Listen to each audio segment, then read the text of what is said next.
আসসালামু আলাইকুম, আশা করি সবাই ভালো আছেন।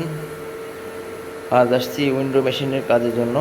উইন্ডো মেশিনের লিকেজ প্রবলেম এবং কম্প্রেসার হাই এম্পিয়ার নেয়।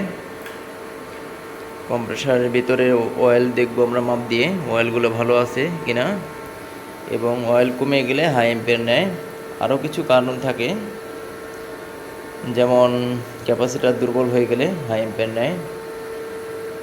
এটা উইন্ডো এসি, ডেটন, ব্র্যান্ড হচ্ছে অ্যাপোলো। আমরা কম্প্রেসারটা খুলে বের করছি।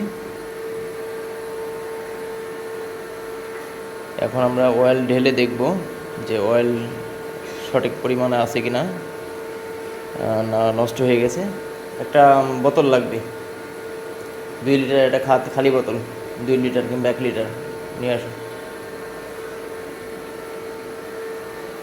তো অতএব এসিগুলার অনেক আগের,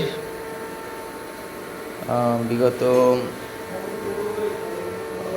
16-17 বছর আগের এসি, অ্যাপোলো ব্র্যান্ড। আপনার বডি কনস্ট্রাকশন এত ভালো না, বিভিন্ন জায়গায় জং এবং মরিচে খেয়ে গেছে। এগুলো মোটামুটি ভালো ড্যামেজ আছে, দেখতে পাচ্ছেন। কন্ডেন্সারের ভিতরে ময়লা, এবং যে ময়লাগুলো পুরো এগুলো হচ্ছে একদম বালুর মতন পড়তেছে, অনেকটা খারাপ অবস্থা। ওইখানে আর একটা এসি পুরোপুরি বাদ দিয়ে দিছে। অতএব আমাদের সাথে থাকুন, আমরা দেখাবো যে কি কি প্রবলেম আছে আর কি কি রিপেয়ার করলাম।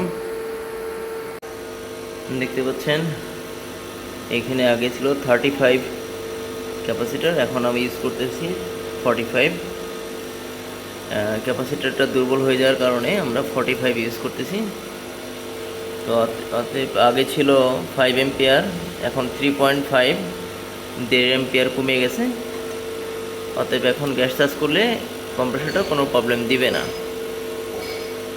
তো কম্প্রেসারে ওভারহিট হয়ে যাওয়া, হাই এম্পিয়ার হয়ে যাওয়া, এগুলো ক্যাপাসিটির কারণে হতে পারে, এবং এবং ভিতরের তেলের কারণে হতে পারে। তেল কম থাকলে এই কারণে হাই এম্পিয়ার নেবে। আমরা এটার ভিতরে তেল মেপে দেখছি, তেল অনেকটা কম ছিল। আপনার তেল যেখানে 600-700 গ্রাম তেল থাকার কথা, সেইখানে তেল পাওয়া গেছে 1-150 গ্রাম। অতএব আমরা তেল চেঞ্জ করে দেওয়া হয়েছে। আমরা 1 লিটার তেল নিয়ে আসছিলাম, এখন আমরা এখানে 700 গ্রাম তেল দেওয়া হয়েছে, এবং আমরা ক্যাপাসিটার চেঞ্জ করে দিছি। এখন এম্পিয়ার 3.4 এরকম আছে। অতএব আমরা গ্যাস চার্জ করলে সম্পূর্ণভাবে ওকে হয়ে যাবে মেশিনটি।